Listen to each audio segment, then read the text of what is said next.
Assalamualaikum warahmatullahi wabarakatuh. Perkenalkan kami dari kelompok 4 dengan judul mobilisasi kemasyarakatan dengan anggota Giovanni Patrisa Maritim, Mayang Andika, dan Egy Wendy Simanung Khalid. Baiklah, materi pertama dibacakan oleh Jova.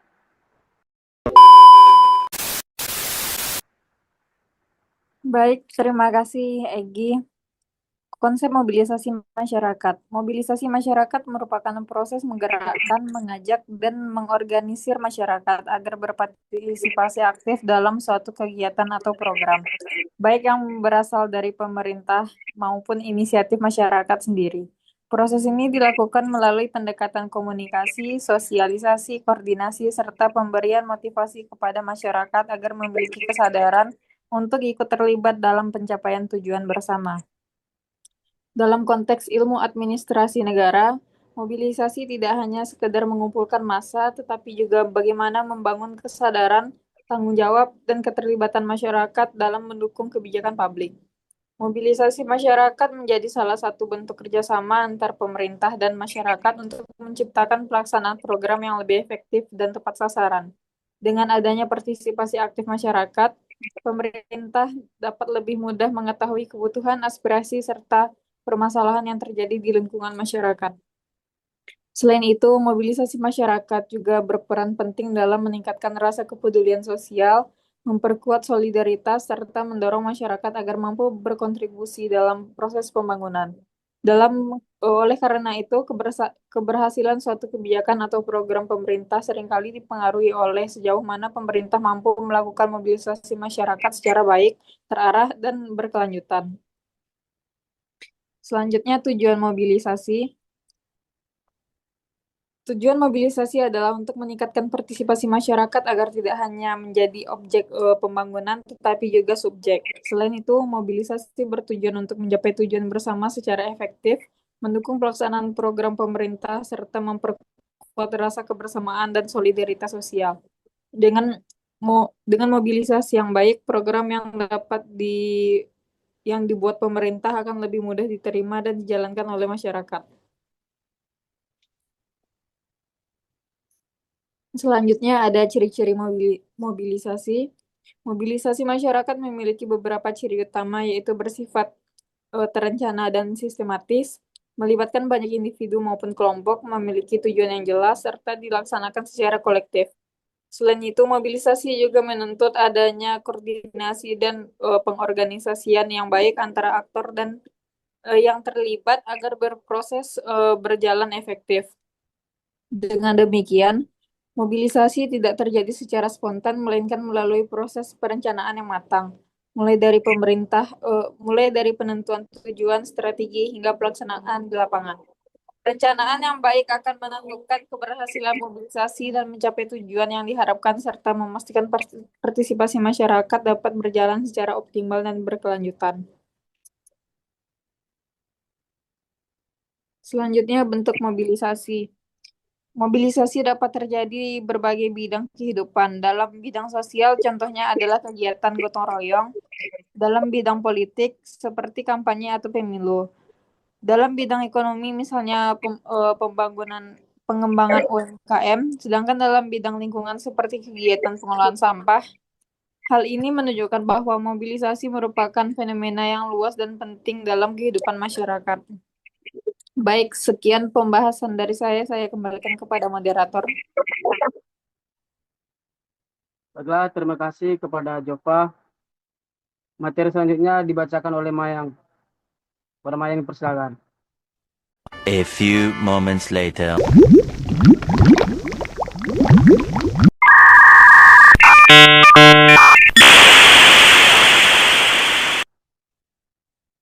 Baik, terima kasih kepada moderator. Saya akan membacakan materi selanjutnya, yaitu aktor mobilisasi. Mobilisasi melibatkan berbagai aktor seperti pemerintah sebagai pembuat kebijakan dan penggerak utama, tokoh masyarakat sebagai pihak yang memiliki pengaruh di lingkungan sosial, LSM sebagai pendamping, serta masyarakat sebagai pelaku utama dalam pelaksanaan kegiatan. Setiap aktor memiliki peran dan tanggung jawab masing-masing, sehingga diperlukan kerjasama dan koordinasi yang baik agar mobilisasi dapat berjalan secara efektif dan mencapai tujuan yang diharapkan. Selain itu, keterlibatan berbagai pihak dalam mobilisasi juga meningkatkan komunikasi, memperkuat hubungan sosial, serta menumbuhkan rasa tanggung jawab bersama dalam menyelesaikan berbagai permasalahan di masyarakat. Dengan adanya kerjasama yang baik, program atau kegiatan yang dijalankan akan lebih mudah diterima dan mampu memberikan manfaat yang lebih besar bagi masyarakat secara keseluruhan. Selanjutnya, itu ada strategi mobilisasi. Agar mobilisasi berhasil, diperlukan strategi yang tepat, seperti sosialisasi untuk menyampaikan informasi, edukasi untuk meningkatkan pemahaman, kampanye untuk menarik perhatian, serta pendekatan persuasif agar masyarakat mau berpartisipasi secara sukarela. Strategi ini penting agar mobilisasi tidak bersifat paksaan, melainkan tumbuh dari kesadaran masyarakat. Selanjutnya, peran administrasi negara. Dalam mobilisasi masyarakat, administrasi negara memiliki peran penting, yaitu mulai dari perumusan kebijakan, pelaksanaan program, pengawasan, hingga evaluasi. Peran ini memastikan bahwa mobilisasi berjalan sesuai tujuan dan memberikan dampak nyata bagi masyarakat. Pemerintah juga berperan dalam menyediakan fasilitas, menyusun strategi, serta melakukan koordinasi dengan berbagai pihak agar program yang dijalankan dapat terlaksana dengan baik. Tanpa peran administrasi yang baik, mobilisasi bisa menjadi tidak terarah dan tidak efektif. Oleh karena itu, diperlukan pengelolaan yang terencana, komunikasi yang baik, serta pengawasan yang berkelanjutan agar partisipasi masyarakat tetap berjalan secara optimal. Dengan adanya administrasi yang baik, pelaksanaan program akan lebih mudah dipahami, diterima, dan didukung oleh masyarakat sehingga tujuan yang diharapkan dapat tercapai secara maksimal. Selanjutnya itu ada contoh mobilisasi. Contoh mobilisasi yang sering dijumpai antara lain kegiatan gotong royong, program kebersihan lingkungan, serta kampanye kesehatan. Dalam kegiatan gotong royong, masyarakat bekerja sama membersihkan lingkungan, memperbaiki fasilitas umum, atau membantu warga yang membutuhkan. Pada program kebersihan lingkungan, masyarakat diajak menjaga kebersihan dan mengelola sampah agar lingkungan tetap sehat dan nyaman. Sementara itu, kampanye kesehatan dilakukan untuk meningkatkan kesadaran masyarakat mengenai pentingnya menjaga kesehatan melalui kegiatan seperti vaksinasi, pemeriksaan kesehatan, dan sosialisasi pola hidup sehat. Contoh-contoh tersebut menunjukkan bahwa mobilisasi masyarakat sudah menjadi bagian penting dalam kehidupan sehari-hari dan memiliki peran besar dalam pembangunan sosial. Melalui mobilisasi, masyarakat dapat meningkatkan kerjasama, rasa kebersamaan, serta kepedulian terhadap lingkungan dan sesama. Dengan adanya partisipasi aktif dari masyarakat, berbagai program dan kegiatan juga akan lebih mudah terlaksana dan memberikan manfaat bagi orang banyak. Selanjutnya, ada kelebihan mobilisasi. Mobilisasi memiliki kelebihan yaitu mampu menggerakkan masyarakat dalam jumlah besar dalam waktu relatif cepat serta efektif dalam mencapai tujuan bersama. Dengan adanya mobilisasi, masyarakat dapat diarahkan untuk bekerja sama dan berpartisipasi aktif dalam suatu kegiatan sehingga pelaksanaan program menjadi lebih mudah dan terorganisir. Selain itu, mobilisasi juga dapat meningkatkan rasa kebersamaan, solidaritas sosial, dan kepedulian masyarakat terhadap lingkungan maupun permasalahan yang terjadi di sekitarnya. Hal ini membuat mobilisasi yang sering digunakan dalam berbagai program pemerintah maupun kegiatan sosial karena dinilai mampu membantu pelaksanaan kegiatan menjadi lebih efektif, terarah, dan memberikan manfaat bagi masyarakat. Kekurangannya yaitu, di sisi lain mobilisasi juga memiliki kelemahan, seperti berpotensi menimbulkan kesan paksaan jika tidak dilakukan dengan baik, serta kurang berkelanjutan apabila masyarakat belum memiliki kesadaran dan kemauan sendiri untuk berpartisipasi. Dalam beberapa kondisi, masyarakat mungkin hanya ikut terlibat karena adanya ajakan atau tekanan dari pihak tertentu, bukan karena kesadaran pribadi. Hal tersebut dapat menyebabkan partisipasi masyarakat menurun ketika program atau kegiatan selesai dilaksanakan. Oleh karena itu, mobilisasi perlu dikombinasikan dengan pendekatan pemberdayaan agar hasil lebih tahan lama, sehingga masyarakat tidak hanya ikut berpartisipasi, tetapi juga memiliki rasa tanggung jawab, kesadaran, dan kemampuan untuk melanjutkan kegiatan secara mandiri. Baik, saya kembalikan kepada moderator. Muchas gracias, afición. Este es para vosotros.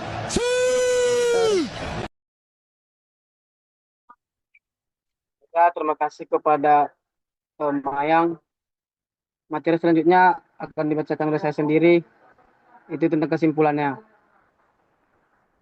Di mana kesimpulan mobilitas masyarakat merupakan strategi dalam menggerakkan dan mengorganisasikan masyarakat agar berpartisipasi aktif dalam pembangunan dan pelaksanaan kebijakan publik. Melalui mobilisasi yang terencana, sistematis, dan melibatkan berbagai aktor, masyarakat tidak hanya menjadi objek, tetapi juga sebagai subjek yang berperan dalam menentukan keberhasilan suatu program. Dalam perspektif ilmu administrasi negara, mobilisasi masyarakat memiliki peran penting dalam menciptakan tata kelola pemerintahan yang partisipatif dan efektif. Oleh karena itu, mobilisasi harus dilakukan secara persuasif dan berkelanjutan agar mampu membangun kesadaran, meningkatkan keterlibatan, serta menghasilkan dampak yang nyata bagi kesejahteraan masyarakat. Baiklah, berakhirnya materi dari kelompok kami. Saya ucapkan terima kasih. Jika ada kesalahan, mohon maaf. Saya akhiri, assalamualaikum warahmatullahi wabarakatuh. Oh my God!